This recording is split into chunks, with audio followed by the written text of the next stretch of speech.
In this video project, we wanted to explore the evolution of computers in instruction, but also consider it alongside the context of what was occurring socially and economically in the United States. Although it has been a short time span with regard to the computer from the 1800s to present day, there have been so many social and economic events that have occurred in that same short time that we believe the events of the computer use in instruction are interwoven with those significant social and economic events.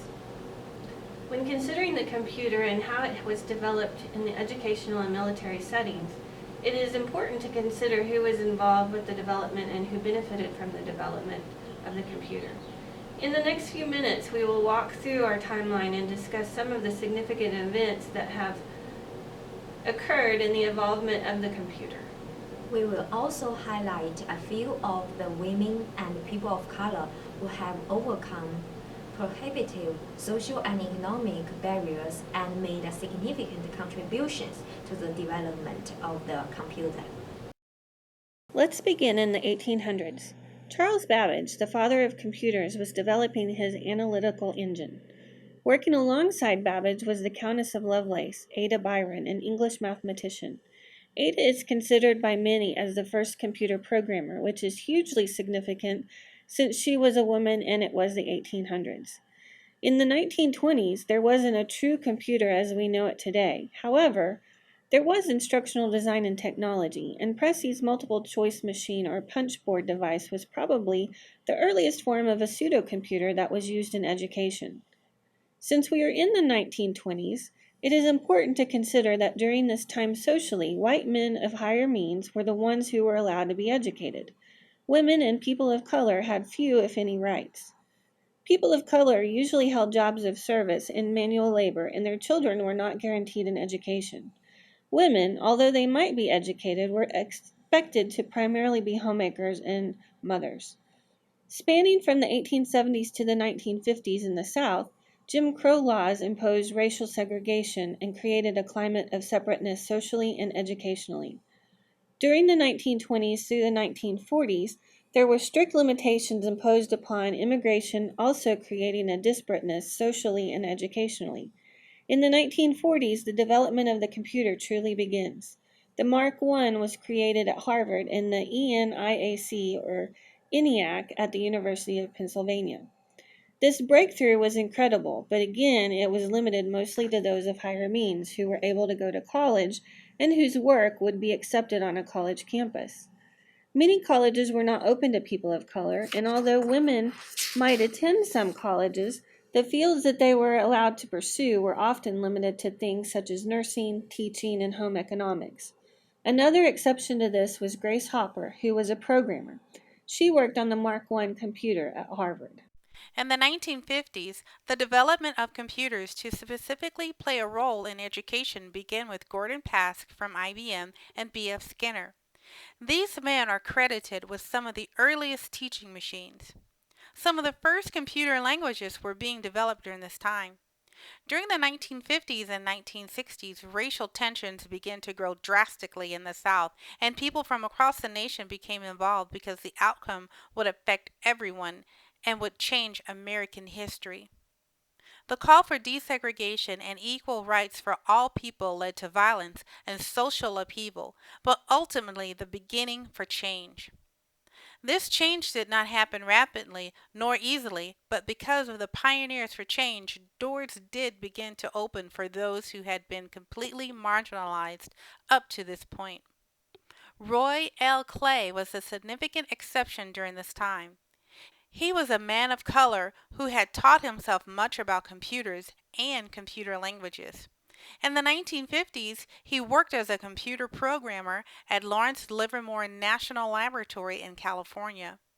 He contributed to the development of the computer language Fortran. In the 1960s, he was recruited by Hewlett Packard to lead software development and interconnectivity of their computers and other devices. Mr. Clay is known as the godfather of Silicon Valley. In 1962, James Meredith was the first black man to be admitted into the segregated University of Mississippi. In 1963, John Kenny and Thomas Kurtz from Dartmouth University developed the first computing center where multiple people could have access to computers. In 1964, the Civil Rights Act was passed. In the 1970s, the atmosphere of social unrest continued because of the Vietnam conflict, acts of terrorism during the Olympic Games, and turmoil in Washington that eventually led to the resignation of President Richard Nixon.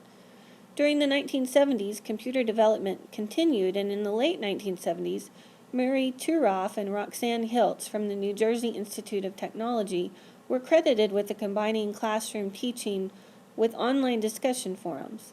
At this point, more people of color were attending college. However, it was still predominantly a white, upper-middle-class venture. Even though the Civil Rights Act had passed, persons of color and women were still limited in what jobs they were able to obtain, which in turn limited their economic means. A significant exception to this is Valerie Thomas, a scientist and data analyst and an African American woman. She worked for NASA and made patented contributions that are still used today. In the 1980s, the first microcomputers were available to the public, and this increased computer presence in some schools. Although this was an important event, it is equally important to consider that the majority of society was not able to afford these microcomputers, so again, computer usage would be limited to the upper class. In the late 1980s and early 1990s, the first open online courses became available. During the same time, Mark Dean, an electrical and computer engineer, became the first African American to become an IBM Fellow, a very prestigious distinction. In 1991, the computing world changed drastically with the advent of the World Wide Web. Shortly after, web browsers were developed, making use of the web easier. In 1995, the first learning management systems like WebCT, later known as Blackboard, were launched. These played a major role on college campuses then and still do today. The 2000s have been filled with massive growth of learning management systems, massive open online courses, and social media. Many schools have several computers available to students. Having a laptop is commonly listed as a requirement for many universities. Although there is still need for growth in equality and equity, both socially and educationally, strides have been made. Many refer to our current time as the information age. One might also say that this is an age of greater accessibility too. However, there are still barriers to many of color or limited economic means. There are some initiatives to ensure more accessibility to all, such as hotspots being placed in areas of limited accessibility by Google and Apple. More will need to be done to continue to bridge the social and economic gaps that prevent many from having the same opportunities to utilize computers in innovative ways as well as learn and contribute to computer design and utility in education. Thank you for joining us on our journey through the evolution of computers in education. 谢谢观看。